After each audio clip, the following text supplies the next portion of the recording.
In this class we're going to paint the portrait that we already drew. After you have the essential lines drawn, your next step is to use masking fluid to preserve whites and small details that you don't want to paint around but are lighter than the background. So let's start next by mixing up the flesh tone. Flesh has a lot of red in it, some browns and yellows as well. I'm using a flat brush to ensure as even a stroke as possible.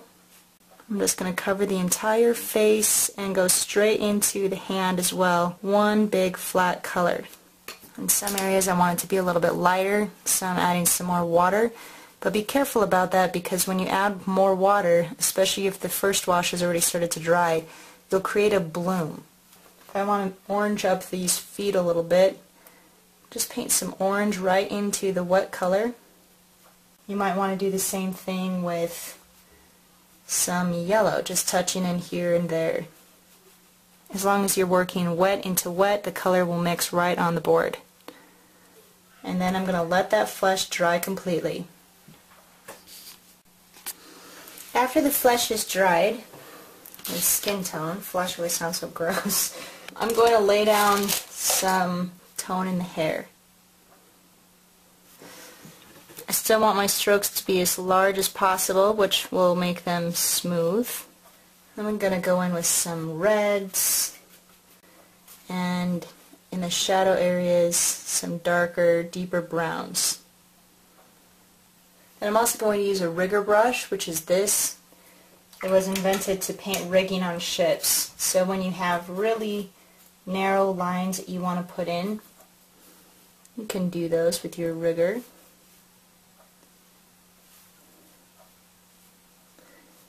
Now generally you would do these detail lines at the end, but I want them to blend into the body of the hair, and for that to happen I have to put them in when the body of the hair is wet. Then to really set that hair back against the head, I need a darker dark back in here to push it back. Then with a wet, clean brush, I'm just going to drag through and blend those colors together a little better. While the hair is drying, I'm going to move into the background here. I'm just going to use a wide brush and carefully put in some of the darks. You want to keep those folds sharp and soft at the same time, and you do that by painting wet into dry to give you the sharp lines, and then wet into wet to soften those lines out. So for now I'm just going to put down a rough, interesting texture, and then I can break into that with more detail after the initial colors have dried. I'm also going to add some blue to these shadows while it's still wet. See how it just bleeds into the beige color? That's awesome. Alright, this is all nice and dry now, so let's put down a base coat in the greens. I'm putting that down with Big Surprise, a flat brush, and I'm going to go as close as I can to the hair. So let me just put down the flat tone everywhere first, and then I'm going to break into it with some blues in the shadow areas. And then when it's completely dry, you can go over the top with another shadow color and make those lay a little bit more flat. The best way to paint is to continually let your areas get dry again, because otherwise you're going to risk smearing colors and making mud. So to avoid that, play it safe, let it dry. Now that the clothes are dry and the hair is dry and everything, I'm going to remove that misket fluid. In this area, all I did was take semi-damp paint and carve the detail out with a damp flat brush. If I need to lift out any highlights, I can do that really easily with a damp brush at this stage. And I'm going to paint over some of these really bright highlight hairs. Alright, I want to add some of the shadow work, the darker color around the eyes and around the features. These are areas where there's a definite darker color, but I don't want it to get too liney. Then after putting down some color, I go back and I blot it out a little bit more with a wet brush. So this is a slow build-up. And I'm putting those shadow shapes down as large shapes. The lips are very red, and then I need to add some pigment for the eyes. So I'm going back and forth from feature to feature, trying to build up the face as one big piece. Add some shading to the corners of the eye, add some darker shading to the nostril. I need to curve the upper lid here up.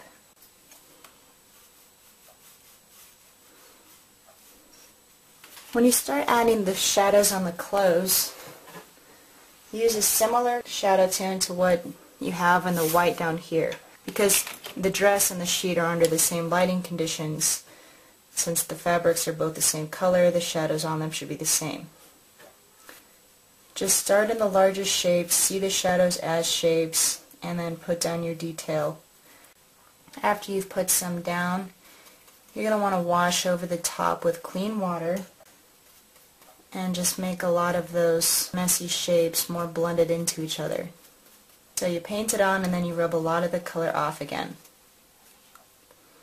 When you're adding shadows, use a flat brush and make them as smooth as you can.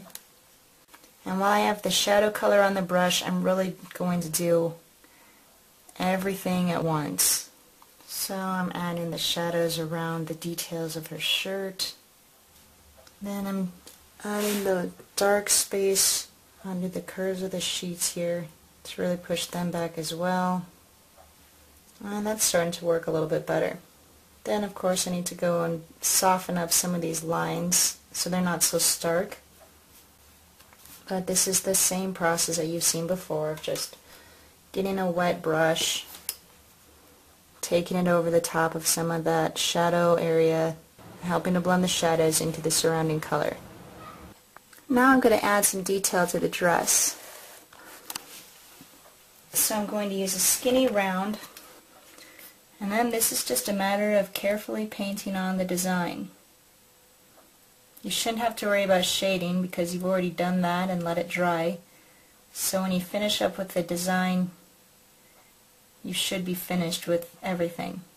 So that might be enough. I'll let it rest for a while and then come back to it and see if I think it needs any more adjustment. But I'm just going to do some finishing detail work, those little picky things that aren't really employing new techniques, but just a matter of darkening up shadows, softening some lines, and darkening some other ones until I feel that the portrait's finished. Alright, here's the finished portrait after adding some more detail work, some more darks, picking out some lights, and so on.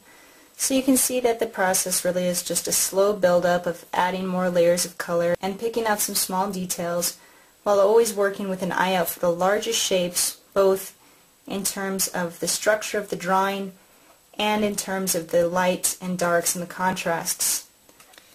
Now, of course, you can always push it farther. You can do more detail work in the background. You can do more detail work in the cloth that she's laying on.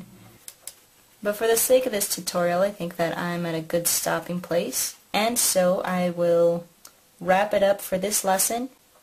And I hope that you join me again in the future when we learn some more drawing and painting skills. Thanks so much for watching.